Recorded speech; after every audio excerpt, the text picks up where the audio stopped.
Be me. 25-year-old, working at a bookstore in Seattle. Obsessed with conspiracy theories and weird science stuff. Spend my nights watching Joe Rogan podcasts and reading about interdimensional beings. Coworker Riley thinks I'm insane. She's 24, philosophy major turned barista at the coffee shop next door. Comes in every day to buy the weirdest books we have. Last week she bought a book about quantum mechanics, written by a guy who claims he's from the future. Today she walks in wearing a Doctor Who shirt. Immediately start geeking out. We talk about time travel theories for like 30 minutes. She mentions bootstrap paradox. I bring up the grandfather paradox. Riley says time is a flat circle. Reference, True Detective. She actually gets it. Holy shit, a girl who understands my references. We exchange numbers to continue the debate later. That night she texts me a 47-minute video about the Mandela effect. Send her back a documentary about CERN potentially opening portals. This goes on for weeks. We're basically just trading conspiracy content like Pokemon cards. My roommate Derek thinks I'm dating her. Not dating, just discussing whether reality is a simulation. Totally normal friendship behavior. Riley invites me to this lecture about multiverse theory at the university. Some professor with crazy hair talking about infinite timelines. Sounds like Doc Brown, but with actual credentials. After the lecture, we grab food at this Thai place. She orders something so spicy the waiter warns her twice. Eats it without flinching. Meanwhile, I'm dying from mild salsa yesterday. She laughs at my weak stomach. I laugh at her conspiracy that birds are government drones. Wait, she's actually serious about the birds. Show her a pigeon outside. She insists it's surveilling us. This girl is perfect. We start hanging out more, always at weird places. One day it's a museum exhibit about ancient aliens. Next day it's an underground comedy show. Then a rave where the DJ only plays sounds from space. NASA recordings of planets apparently. Sounds like a broken microwave, but everyone's vibing. Riley drags me to the dance floor. I have the rhythm of a paralyzed giraffe. She doesn't care, just keeps dancing and laughing. Something shifts that night. Start noticing little things about her. The way she pushes her glasses up when she's excited, how she always orders mint chip ice cream, her collection of NASA hoodies. One evening we're at my apartment. Derek is out with his girlfriend. We're watching this Joe Rogan episode about DMT and alternate dimensions. Joe is going off about machine elves. Riley is completely absorbed, pauses the video, turns to me with this serious look. What if we're already in contact with interdimensional beings? I ask her to elaborate. She goes into this whole theory. Deja vu is just us remembering interactions with our alternate selves. Ghosts are people from parallel timelines bleeding through. Aliens are actually us from the future. I'm hooked on every word. She's gesturing wildly, almost knocks over my lamp, catches it at the last second. We both laugh. There's this moment of silence. She's looking at me different. I'm looking at her different. Derek walks in. Moment ruined. He immediately leaves again. Texts me later asking if I finally made a move. What move, Derek? He sends back just a facepalm emoji. Helpful as always. Next week, Riley invites me to this event. Apparently there's a guy giving a talk about time slips. People who accidentally travel through time for brief moments. Sounds insane. Obviously, I'm going. The venue is this tiny bookshop basement. Maybe 20 people there. Speaker is this old dude named Frank. Claims he time slipped to 1952 while walking his dog. Showed up in the same park, but everything was vintage. Stayed there for 6 minutes. Then snapped back to present day. His dog was very confused. Riley is taking notes, like this is a college lecture. I'm just trying not to laugh at the dog part. After the talk, Frank opens it up for questions. Riley raises her hand, asks if he thinks interdimensional beings facilitate these slips. Frank gets really excited. They talk for 15 minutes straight. I'm just sitting there watching her be passionate about time anomalies. Realize I'm completely gone for this girl. Shit. We leave the bookshop, walking through downtown Seattle at night. She's still rambling about Frank's experience. What if time isn't linear? What if every moment exists simultaneously? What if we're living all our lives at once?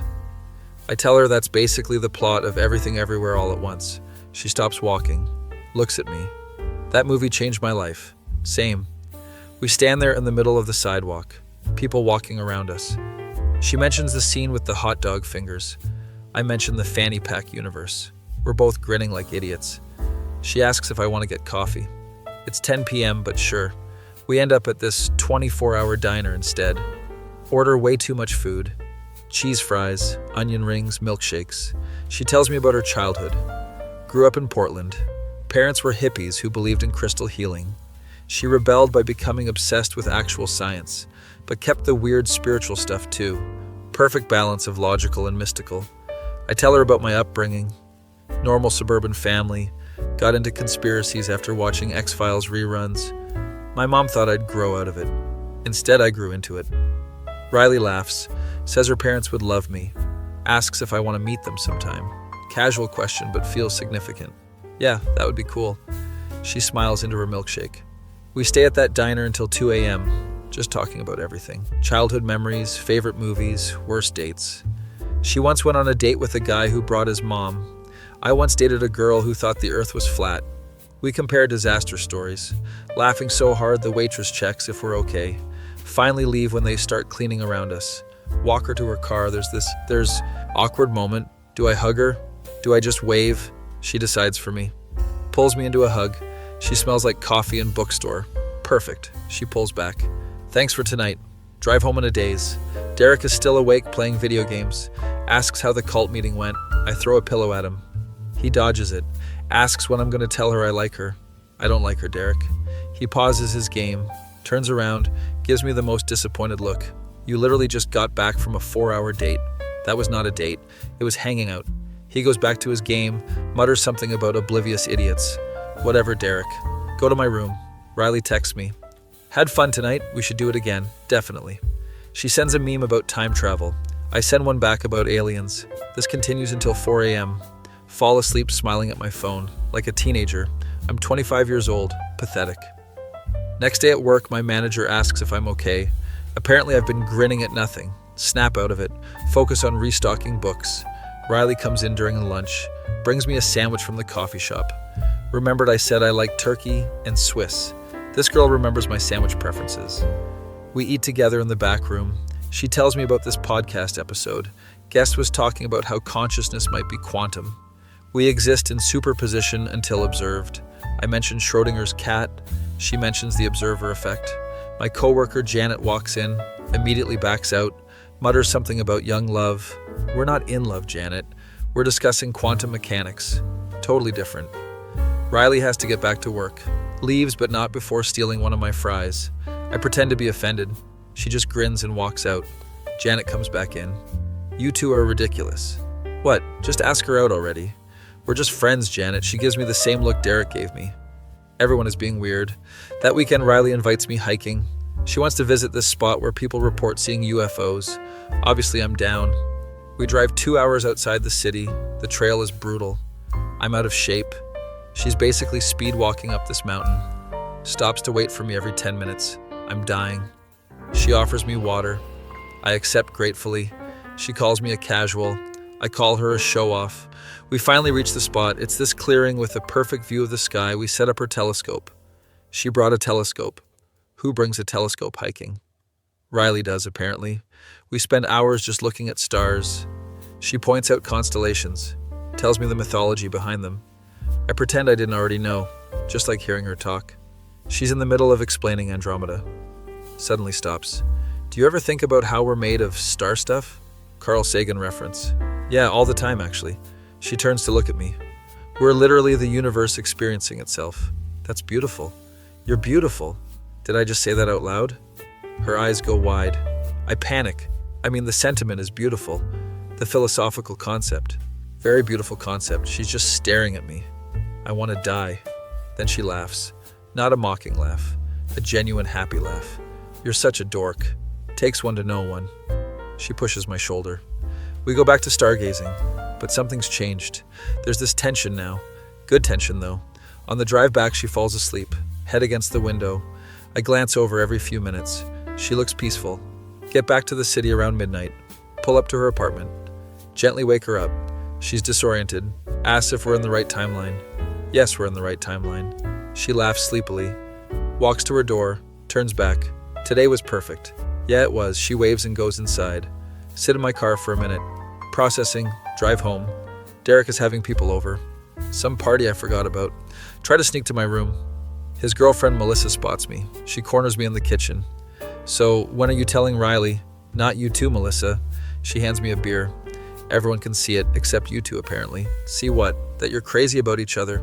We're just friends. Melissa laughs. Sure, and Derek and I are just roommates.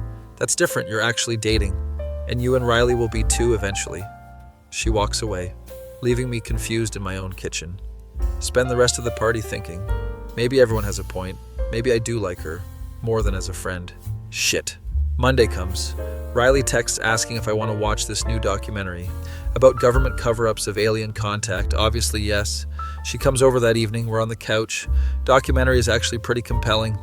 Former government officials testifying about UFOs. Riley keeps pausing to discuss. What if disclosure happens in our lifetime? Would change everything. She's sitting really close. Can smell her shampoo. Coconut.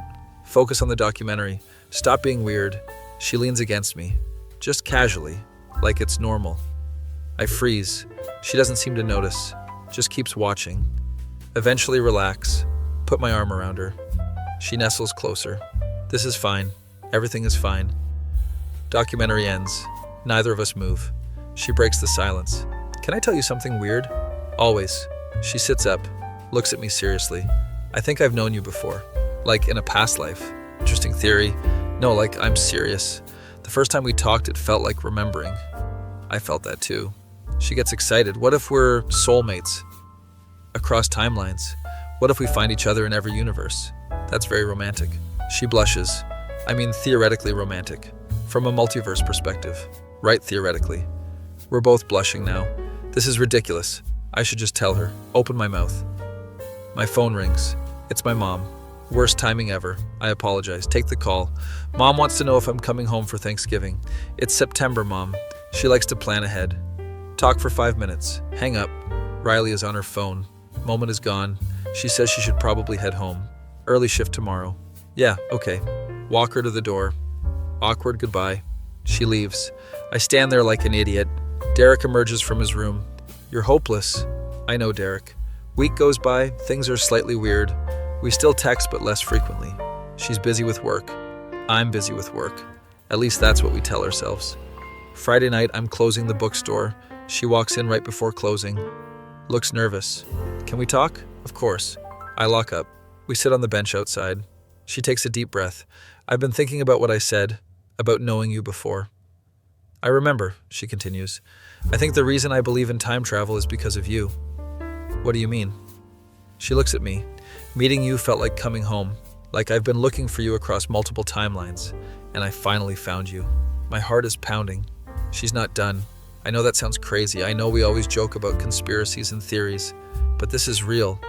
You make me believe in impossible things. I don't know what to say. She looks down. Sorry, that was too much.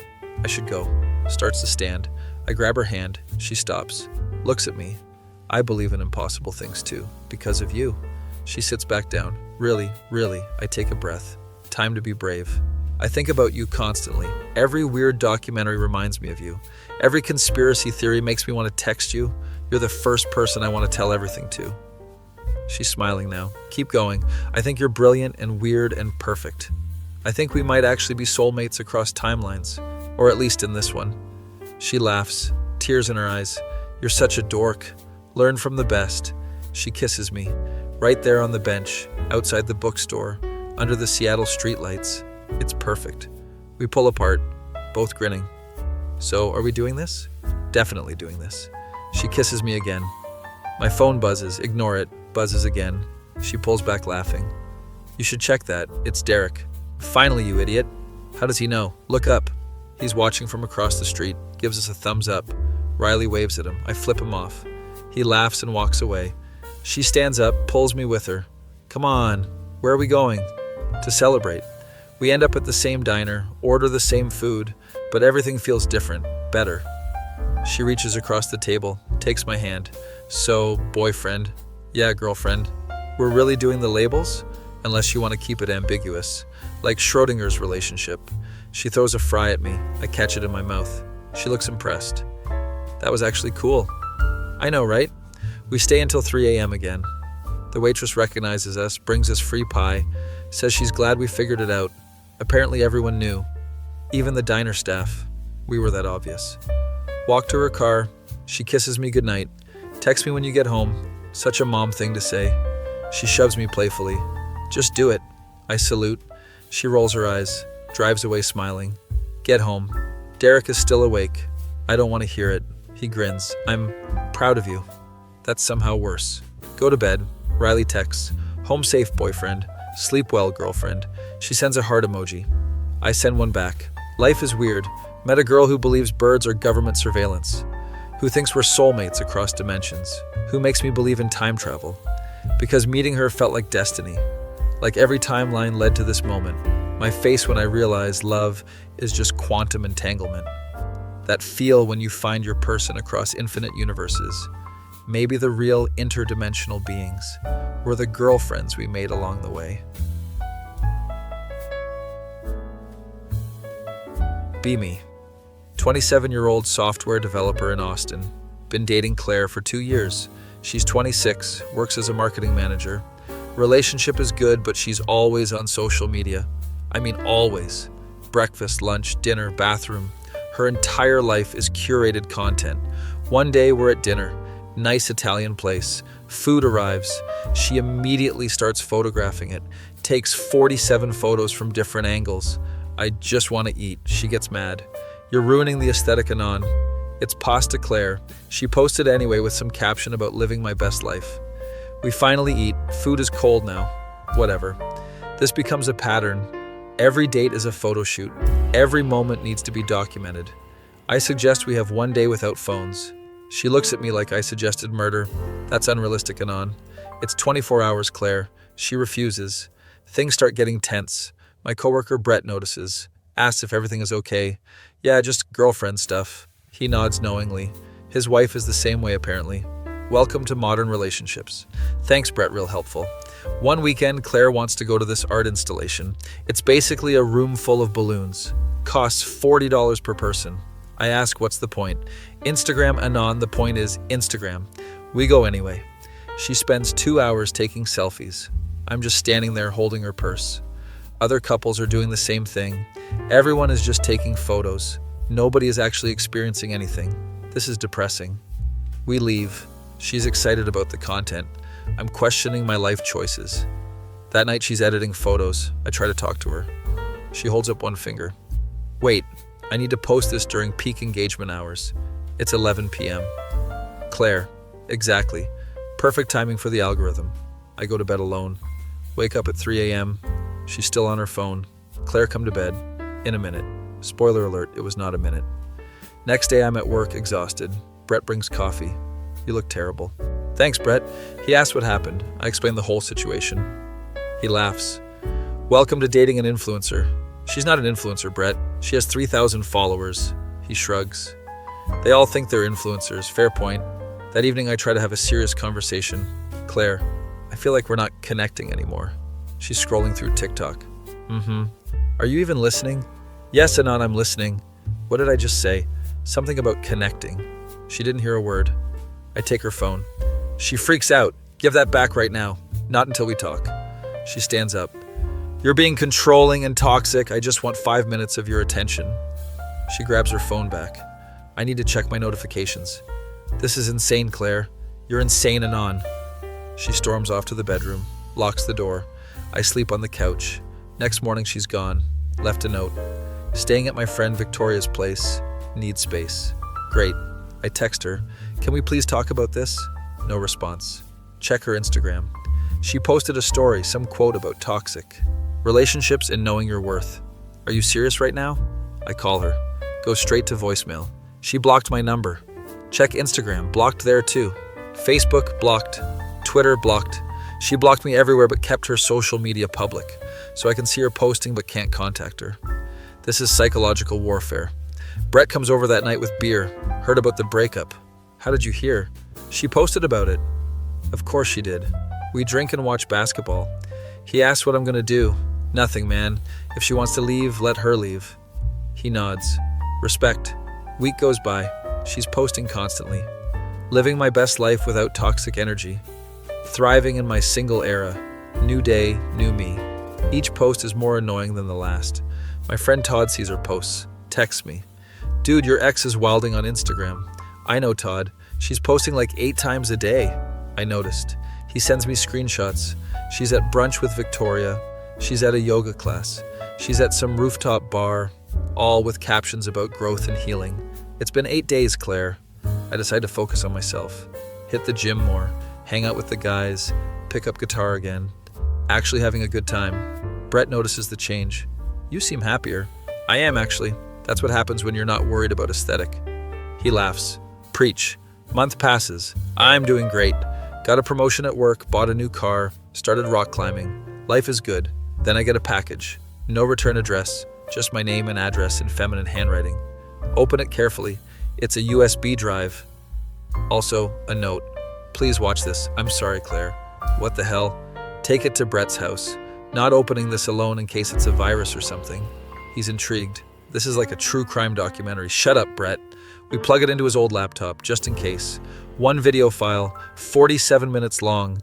We look at each other. Play it, play it. Video starts. It's Claire sitting in her apartment. She looks rough, hair messy, no makeup, wearing sweats. She takes a deep breath. Hi, Anon. I know I blocked you everywhere. I know I said terrible things. I need to explain everything. Brett leans forward. This is better than Netflix. Shush, Claire continues. After I left, I thought I was right. I told Victoria everything from my perspective. She agreed with me that you were toxic. We spent weeks validating each other. Then one day, Victoria's boyfriend, Nathan, came over. He asked why I was at their place so much. I explained the whole situation. Nathan just stared at me. He asked if I was serious. I said yes. Why? Brett is eating popcorn now. Where did you get popcorn? I came prepared. On screen, Claire is getting emotional. Nathan told me I was completely in the wrong. He said no guy wants to compete with social media. He said Victoria does the same thing and it's exhausting. Victoria got mad at him. They started arguing. I just sat there realizing something. Their relationship looked exactly like ours did. She's crying now. I watched Victoria ignore Nathan all evening. Watched her take photos of everything. Watched her get upset when he asked for attention. And I saw myself anon. I saw how awful I was being. Brett whispers. Plot twist. Claire wipes her eyes. I went home that night and looked through my phone. Thousands of photos, hundreds of posts, but I couldn't remember actually experiencing any of it. It was all just content. I chose pixels over you. She pauses the video, takes a sip of water, continues. I started therapy after that. My therapist asked me why social media was so important. I didn't have a good answer, she asked when I felt most happy. I realized it was the quiet moments with you, the moments I didn't photograph, mornings making breakfast together, random weekday evenings watching shows, grocery shopping on Sundays, all the boring normal stuff I never posted about. Brett looks at me. This is heavy. Yeah. Claire keeps going. I spent 3 weeks not posting anything. It was hard at first. I kept reaching for my phone, but then I started noticing things. Sunsets I would have missed while finding the perfect angle. Conversations I would have ignored while scrolling. My friend Jessica invited me to dinner. I left my phone in the car. We talked for 3 hours and on. Actually talked. It felt amazing. She smiles a little. I went back to Victoria's to get my stuff. She was taking selfies in her bathroom. Nathan was sitting in the living room looking miserable. I asked if he was okay. He said he proposed last week. Victoria said yes, but she made him re-propose 8 times for better photos. Brett chokes on his popcorn. That's insane. On screen, Claire nods. I saw my future in that apartment anon, constantly performing for strangers, missing real life for fake engagement. I broke down, told Nathan I was sorry, told him to run while he still can. Victoria kicked me out, called me a traitor, said I was jealous of her engagement, but I wasn't jealous. I was grateful. Grateful I learned this lesson before it was too late. She looks directly at the camera. Anon, I deleted Instagram, deleted TikTok, deleted everything except basic messaging. It's been 2 weeks. I feel like I can breathe again. My therapist says I had a genuine addiction. She's right. I was addicted to validation from strangers, while ignoring validation from someone who actually loved me. Brett wipes his eyes. Are you crying? No, I have allergies. Sure, Brett. Claire continues. I know I don't deserve another chance. I know I hurt you. I know I said unforgivable things, calling you toxic when I was the toxic one, making you the villain in my story, posting about it for attention. I'm not asking you to take me back. I'm just asking for forgiveness. You deserved better than what I gave you. You deserved presence, attention, love. Instead, you got a girlfriend who treated you like a photographer. She laughed sadly. I saw your promotion on LinkedIn, by the way. Congratulations. I'm proud of you. I saw your rock. Climbing now, too. Your friend Todd posts photos sometimes. You look happy. Happier than you ever looked with me. That hurt to see, but it also made me happy for you. You deserve happiness, Anon, even if it's not with me. She takes another breath. I'm moving to Colorado next month. Fresh start. New job opportunity. Going to focus on real life for a while. Maybe forever. If you ever want to talk, I unblocked you everywhere. But I understand if you don't. I just needed you to know I'm sorry. Truly, deeply sorry. You were right about everything. I was wrong about everything. And I'll spend a long time working on myself. Thank you for 2 good years, even if I ruined them at the end. Video ends. Brett and I sit in silence. That was intense. Yeah, what are you gonna do? I don't know, man. He ejects the USB, hands it to me. Sleep on it. I go home. Think about everything. She seemed genuine, but I'm also happy now. Happy alone. Happy without drama. Happy without competing for attention. Spend the next week thinking. Todd asks if I'm okay. Seen you staring into space a lot. X sent me an apology video. Todd's eyes go wide. What kind of apology? 47-minute apology, he whistles. That's either really genuine or really psycho.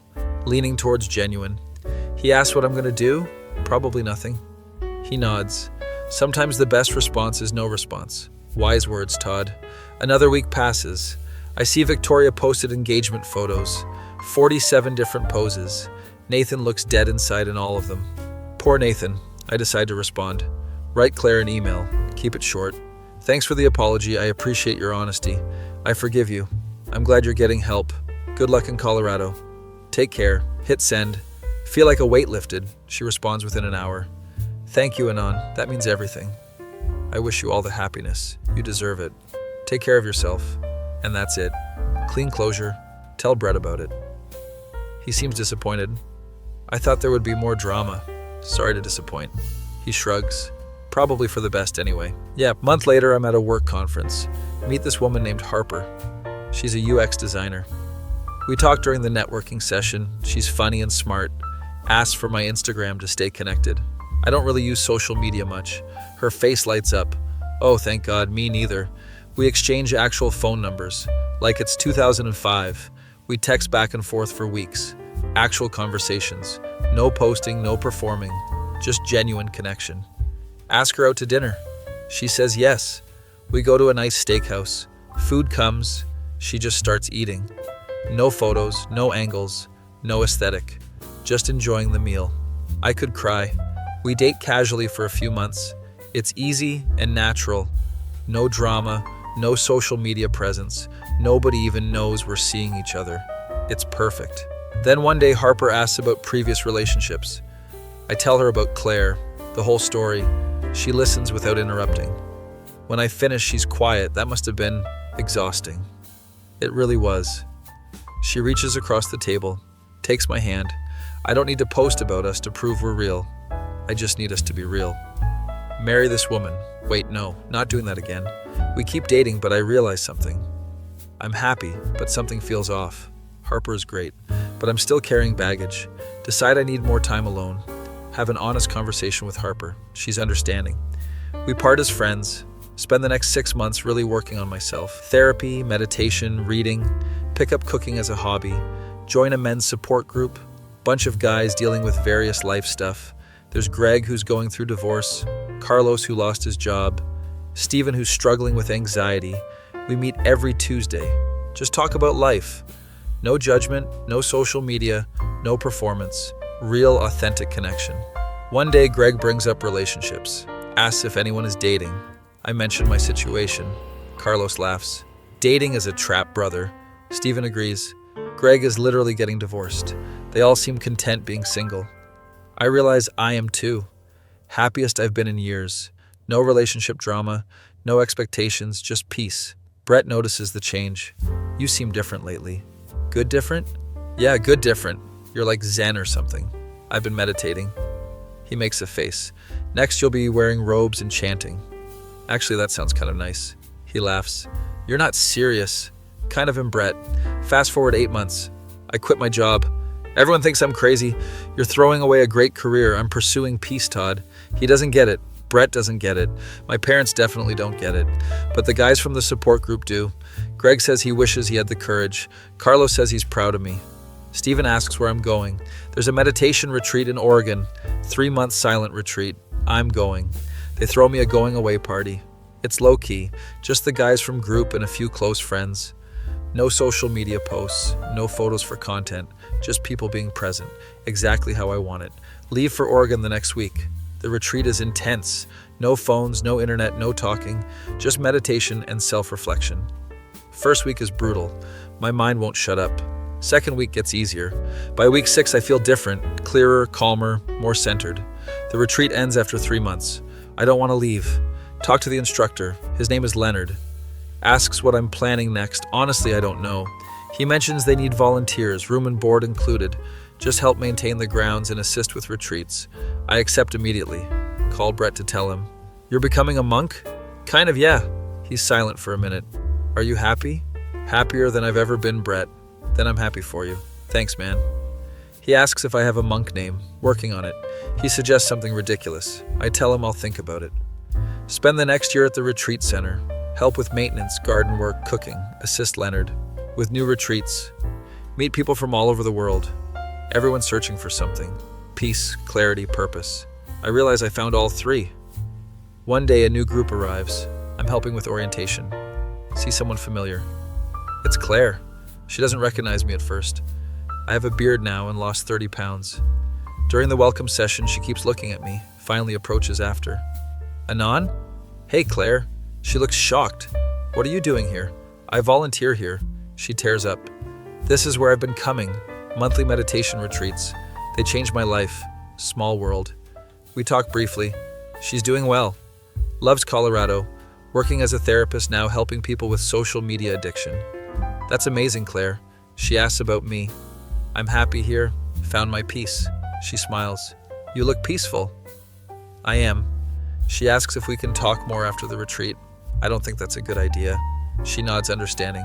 I get it. Take care of yourself, Anon. You too, Claire. She goes to her orientation. I go back to the gardens. Leonard finds me later. You okay? Yeah, just unexpected. He sits down. The universe has a sense of humor, apparently. He asks if seeing her changed anything. I think about it. No, actually, I'm good. He pats my shoulder. Then you've truly let go. Guess I have. Claire finishes her retreat and leaves. We don't talk again. Don't need to. Both found our own paths. Year later, I'm still at the retreat center. The other volunteers start calling me Chudda. Apparently it's a joke about being a chill Buddha. The name sticks. Even Leonard calls me Chudda now. I don't mind, kind of fits. Todd visits one day, barely recognizes me. Dude, you're a whole different person. Feel like a different person, Todd. He looks around the retreat center. This is wild. You really became a monk. Not officially, but basically. He laughs. From software developer to Chudda the monk, character development. We walk around the grounds. He asks if I miss the old life. Sometimes I miss certain things, but I don't miss the chaos. He gets it. Mentions he's been struggling with his own relationship. His girlfriend is exactly like Claire was, always on her phone. I tell him about the meditation retreats. He's skeptical. I'm not the meditation type. I wasn't either, Todd. He says he'll think about it. Leaves that afternoon. 3 months later, he's back. Signed up for a retreat, broke up with his girlfriend, ready for a change. Welcome to the beginning, Todd. He smiles nervously. This is crazy. Best kind of crazy. Watch him go through the same journey I did.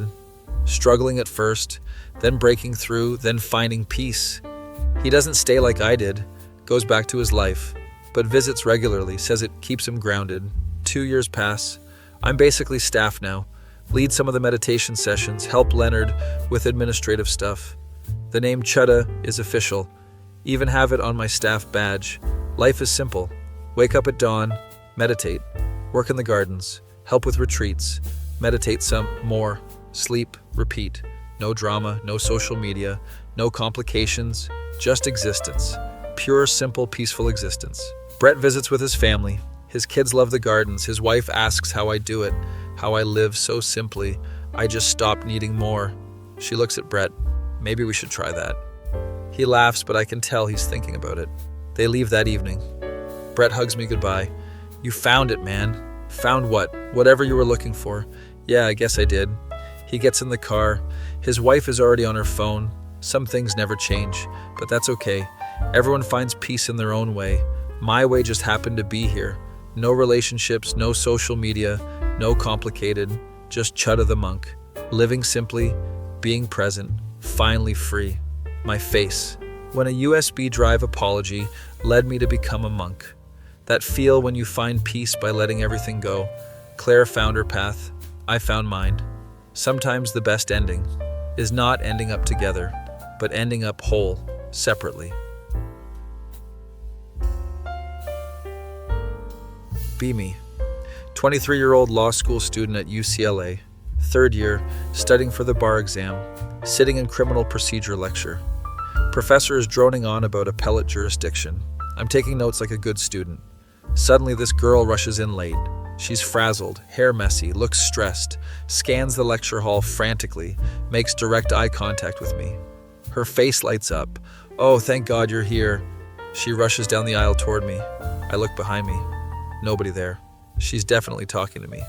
She sits down right next to me, breathing heavily. "I'm so sorry I'm late. Traffic was insane. I don't know you."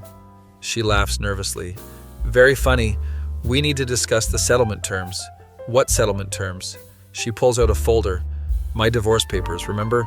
I literally have never seen you before." She stops, looks at me closely. "You're my lawyer, right?" "No, I'm a student." She goes pale. "Oh no, yeah, oh no." She looks around the lecture hall. "This is room 340, right? This is room 240. She stands up quickly, knocks over my coffee. It spills all over my notes. "I'm so sorry." She's grabbing napkins from her bag, dabbing at my laptop, making it worse. "Just stop, it's fine." Professor stops lecturing. "Is there a problem?" Everyone is staring at us. The girl is mortified. "I'm in the wrong room. I'm so sorry." She grabs her stuff, runs out of the lecture hall. Professor gives me a look. "Mr. Anderson, perhaps you'd like to continue this conversation outside?" "That wasn't my fault." He just stares at me. I pack up my ruined notes, leave the lecture hall. Great, now I look like the disruption guy. Sit in the hallway trying to dry my notes. My phone is sticky from the coffee. Fantastic. The girl from earlier appears, sits down next to me on the floor. "I found my actual lawyer." "Good for you." She looks at my notes. "I really am so sorry about this. It's whatever." She opens her wallet, pulls out $40. "For your coffee and the trouble." "I don't want your money." She insists. "Please, I feel terrible." "Fine, whatever. Take the money just so she'll leave." She smiles. "I'm Natalie, by the way." "Cool. You're not going to tell me your name?" "Why would I?" She laughs. "Fair point. I did just ruin your day." "Pretty much." She stands up. "Well, thanks for being understanding." I wasn't understanding, I was annoyed. She's already walking away. Waves without turning around. Weird interaction. Go back to my apartment to change. My roommate Felix is there. "Why are you home?" "Some girl spilled coffee on me in class." He laughs. "Was she hot?" "Not relevant, Felix." "So she was hot." I throw my coffee-stained shirt at him. He dodges it. "Tell me what happened. Explain the whole situation." He's crying, laughing. "She thought you were her divorce lawyer?" "That's what she said." Felix wipes his eyes.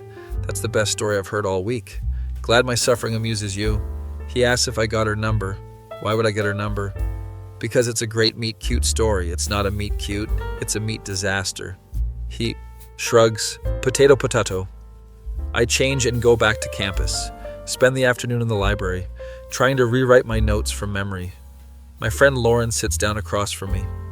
"Heard you caused a scene in Mendez's class. News travels fast. She wants details. I explain everything." Lauren is grinning.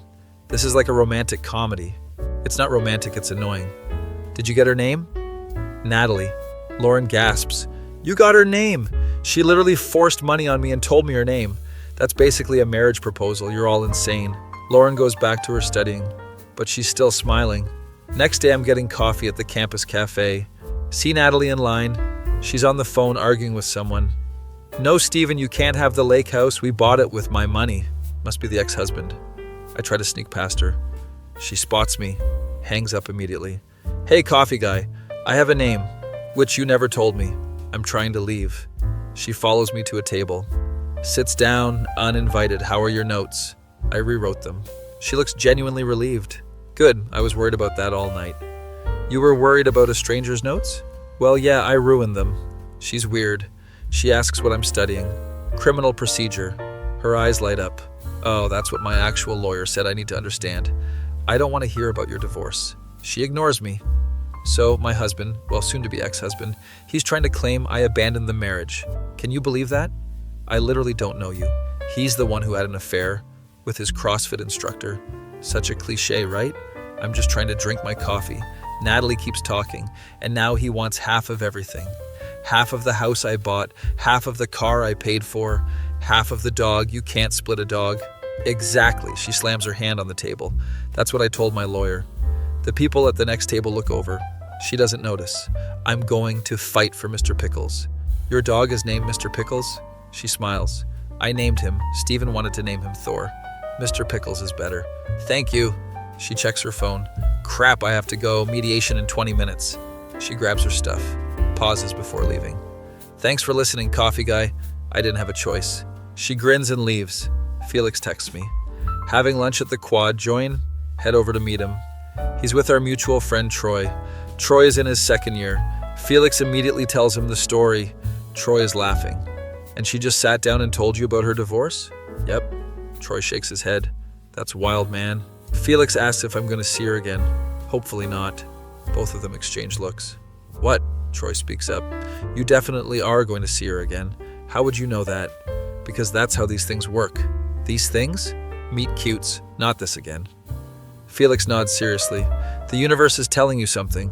The universe is telling me to avoid lecture hall 340. They both laugh. Week goes by. No sign of Natalie. Thank God. I'm at the law library, studying for midterms. Someone sits across from me. It's her! Are you following me? Natalie looks offended. No, I actually need law books. She holds up a book on family law. My lawyer said I should educate myself. This is a law school library. So, it's for law students. She looks around. I don't see any signs saying that. It's implied. She opens her book. Well, I'm staying. This is the only quiet place I've found. There's a public library downtown. Too many homeless people. She says it casually while highlighting something. I go back to studying. Try to ignore her. 20 minutes pass in silence. She suddenly speaks. Hey, can I ask you something? No. If someone hides assets before a divorce, is that illegal? I look up. Depends on the state and circumstances. She's taking notes. What kind of circumstances? I'm not your lawyer, Natalie. I know, but you're studying law. You must know something. She gives me puppy eyes. I sigh. Generally speaking, hiding assets is considered fraud. She writes that down. And what if someone transfers money to their parents' account? Also fraud if done to avoid division of assets. She looks excited. Stephen transferred $50K to his mom 3 weeks before filing. That's definitely relevant to your case. She's grinning. I knew it, that snake. Tell your actual lawyer about this. She takes out her phone, starts texting immediately. I'm telling him right now. She looks up at me. Thank you. Just tell your lawyer everything from now on. She nods enthusiastically. But you explain things better. I explain things in a way that makes you leave me alone. She laughs. You're funny, coffee guy. My name is James. Finally, she extends her hand. Nice to officially meet you, James. I shake it reluctantly. Her hand is tiny. She has 7 rings on, except the wedding ring finger.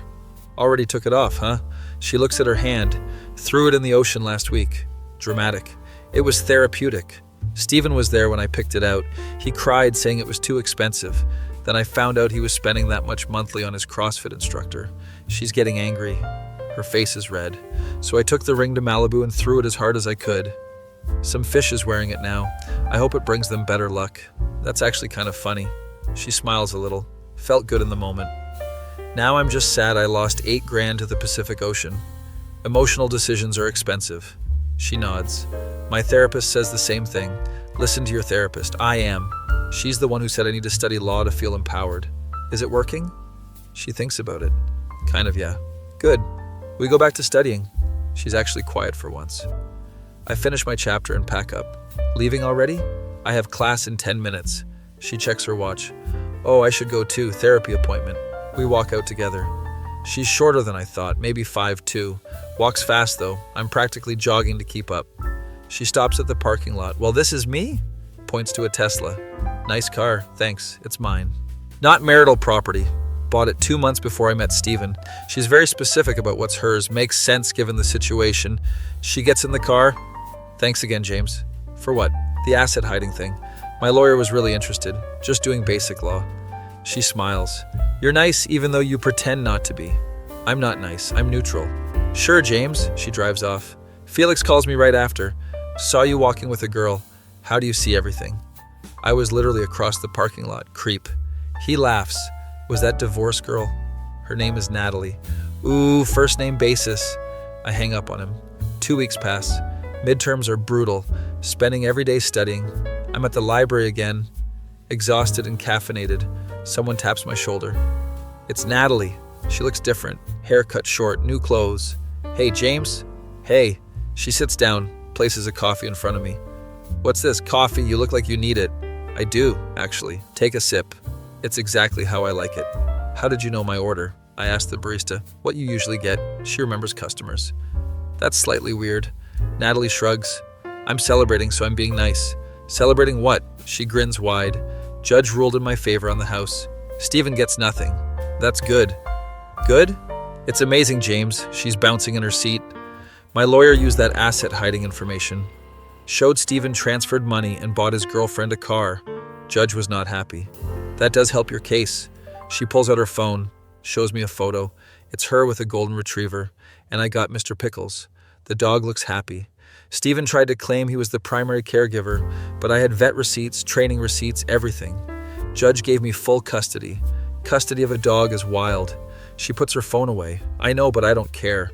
Mr. Pickles is my baby. She seems genuinely happy. That's good, Natalie. She looks at me. I wanted to thank you properly. You already bought me coffee. Not just the coffee. You helped me when you didn't have to. You listened when I was a mess.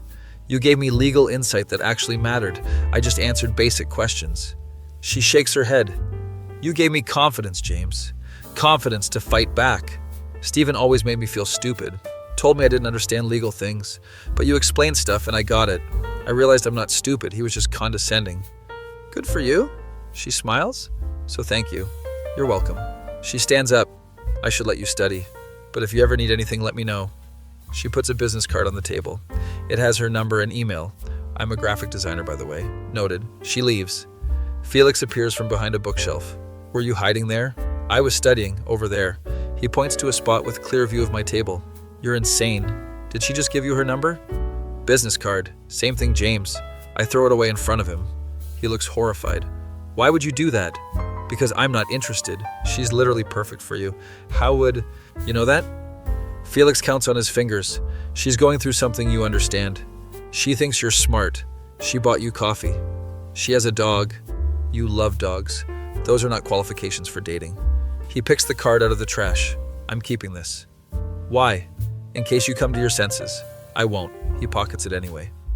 Month later, finals are done. Summer break starts. Most people go home. I stay in LA for a summer internship, working at a small firm downtown, mostly doing research and filing. Boring, but good experience. My supervisor is this guy named Hugh. He's in his 40s, divorced twice, gives unsolicited life advice constantly. One day at lunch, he asks about my personal life. Seeing anyone? No. He nods like I confirmed something. Smart. Law school relationships never work. I wasn't avoiding them for that reason. He continues anyway. My first wife left me during my second year. Said I cared more about torts than her. She wasn't wrong. That's depressing, Hugh. He shrugs. Third wife is great, though. You said you were divorced twice? Currently going through the third? But we're friendly. I eat my sandwich in silence. Hugh keeps talking. You know what the problem was? I didn't ask. I never fought for them. Just let them leave. Makes things easier. If you say so, Hugh. He points his fork at me. You meet someone worth fighting for, you fight. Don't be like me. Noted. Get back to the office. Spend the afternoon reviewing contracts. My phone buzzes. Unknown number. Usually ignore those. But something makes me check. Hey, James, it's Natalie. Felix gave me your number. Hope that's okay. Going to kill Felix. Text back. It's fine. What's up? She responds immediately. My firm is looking for a summer intern. Thought of you. It's graphic design work, but the pay is good. I already have an internship. She sends a crying emoji. Worth a shot. Then sends another message. How's summer going? Fine. Busy with work. She tells me about her week. Apparently Mr. Pickles ate her couch cushion. Stephen texted asking to see the dog. She said no. He threatened to sue. She sent him the custody agreement. He stopped texting. I'm reading all this like it's a novel. She's very detailed. Finally texts back. Sounds eventful. She sends a laughing emoji. That's my life now. Single dog mom fighting her ex. Living the dream. Could be worse. Could be married to Steven still. Fair point. She asks what I'm doing this weekend. Studying for the bar. Even though it's months away. She sends a sad face. All work, no play? Pretty much. She sends another message. You should take a break. Mr. Pickles and I are going to the dog park Saturday. You could come. That's okay. Come on, James. Fresh air, cute dogs, no law books. I'll think about it. She sends her address, just in case. Saturday comes. I'm at my apartment studying. Felix walks in with groceries. You're really not going? Going where? To see Natalie. How do you know about that? She texted me asking if I could convince you. You two are conspiring now? He puts the groceries away. She's nice, James. You obviously like her. Just go hang out. I don't obviously like her. He turns around. You kept her business card. You threw it away. I took it back out of the trash later. He grins. Knew it. That doesn't mean anything. He throws a dog treat at me. Why do you have dog treats? For when you go to the dog park. I'm not going. Felix sits down. Look, man, I've known you for 3 years. You never talk about girls. You never go on dates. You're married to law school. That's the plan. He shakes his head. But you talk about Natalie. You remember details about her. You smile when you read her texts. I don't smile. He shows me my reflection in his phone. I'm smiling. That's just my face. Felix stands up. Go to the dog park, James. Worst case, you pet some dogs. Best case, you have a nice time with someone who likes you. He leaves the room. I sit there thinking. Check my phone. Natalie sent a photo. It's Mr. Pickles in a bandana. Ready for the park. The dog looks ridiculous, but kind of cute. I text back before I can overthink it. What time? She responds in seconds. 2 p.m. I'll be by the fountain. See you there. She sends a bunch of excited emojis. I immediately regret this. Felix yells from his room, proud of you. I throw a pillow at his door. Get to the dog park at 2:15, fashionably late. Spot Natalie immediately. She's wearing a sundress and sunglasses. Mr. Pickles is pulling on the leash. She sees me and waves enthusiastically. You came, said I would. She's grinning. Wasn't sure you'd actually show. I'm here. Mr. Pickles jumps on me. He's big for a golden retriever. Natalie pulls him back. Sorry, he's excited. It's fine. We walk into the dog area. Mr. Pickles immediately runs off. Chasing other dogs. Natalie laughs. He has no manners. Just like his dad. She means Steven, I assume. We sit on a bench, watching the dogs play. It's actually nice. The weather is perfect. She asks about my internship. I tell her about Hugh and his 3 divorces. She's laughing. That's terrifying. He's a cautionary tale. She asks if I want to get married someday. Haven't thought about it much. She nods. I never want to get married again. Once was enough. Understandable given your experience. She watches Mr. Pickles. He's rolling in the grass. I thought marriage would be different, you know. I stay quiet, let her talk. Thought it would be partnership, supporting each other, growing together. But Steven just wanted a mom, someone to cook and clean and manage his life, while he did whatever he wanted. That's not partnership. Exactly. She turns to look at me. You get it. Most people tell me I should have tried harder. People say dumb things. She smiles. Thanks, James. We sit there for a while, just watching dogs and talking. She tells me about her graphic design work. Sounds interesting. She asks about criminal procedure. I explain some concepts. She actually listens and asks good questions. Time passes quickly. Mr. Pickles finally gets tired, collapses at our feet. Natalie stands up. Should probably get him home before he passes out completely. I help her get the dog to her car. He sprawls across the back seat. She closes the door.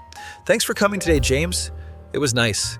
She looks surprised. Yeah, she's blushing a little. We should do it again sometime. Maybe, she laughs. I'll take maybe. She gets in her car, waves as she drives off. I walk back to my car. Felix texts immediately. How was it? Fine. Just fine? It was good, Felix. He sends back a winky face. Annoying. Next few weeks pass. Natalie and I text regularly. Nothing serious. Just memes and dog photos. Updates about her divorce proceedings. Questions about law stuff. It's casual and easy. One day she texts about a work event. Her firm is having a gallery showing, displaying some of their design work. She asks if I want to come. When is it? Friday at 7, I'll be there. She sends a heart emoji, then immediately sends another text. As friends, obviously. No pressure, obviously. Friday comes, I actually put effort into my appearance. Felix notices, "You look nice. It's just a work event," he smirks. "Sure, James. Get to the gallery at 7:15. It's in a nice part of downtown. Lots of people already there." I spot Natalie across the room. She's talking to some older guy. Looks professional. She sees me and excuses herself. Walks over. "You came. You sound surprised." Little bit. She's wearing a black dress. Looks actually formal. "You clean up nice." She laughs. "So do you." "James." She links her arm through mine. "Come on, I'll show you around." We walk through the gallery. She explains each piece, what client it was for, what the design challenges were. She's passionate about her work. It's impressive. We stop at one design. It's a logo for a dog rescue. I did this one for free.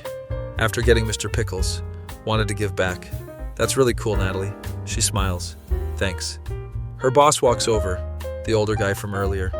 Natalie introduces us. "This is my friend James, he's in law school." The boss, Richard, shakes my hand. "Nice to meet you. Natalie has mentioned you." "She has?" Natalie turns red. "Just that you helped with some legal stuff." Richard nods. "Well, any friend of Natalie's.